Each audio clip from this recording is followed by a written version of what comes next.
2023లో Balakrishna, Veera Simha Reddy, megastar Waltair Veerayya, Prabhas Salaar back to back సినిమాలతో జోరు చూపించిన శృతి హాసన్ స్పీడ్ పై దెబ్బేసింది తన విలన్ బ్రేకప్.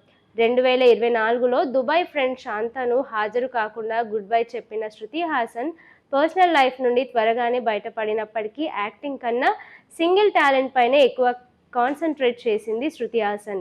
కదలిక నెమిర్లే, థగ్ లైఫ్ సినిమాలో పాటలు పాడిన శృతి ఆ తర్వాత వారణాసిలో పాటలు పాడటమే కాదు, టైటిల్ అనౌన్స్మెంట్ ఫంక్షన్లోనూ స్పెషల్ పర్ఫార్మెన్స్ ఇచ్చి సినిమాలు చేయట్లేదు అన్న లోటు పూర్తి చేసుకుంది.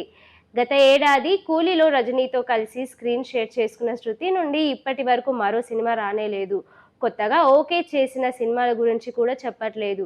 ఎప్పుడో కంప్లీట్ అయిన ట్రైన్ థియేటర్స్ లో రావడానికి కొత్తగా ఓకే చేసిన సినిమాల గురించి కూడా ఏం చెప్పటం లేదు. ఎప్పుడో కంప్లీట్ అయిన ట్రైన్ థియేటర్స్ లో రావడానికి కొత్తగా ఓకే చేసిన సినిమాల గురించి కూడా ఏం చెప్పడమే లేదు.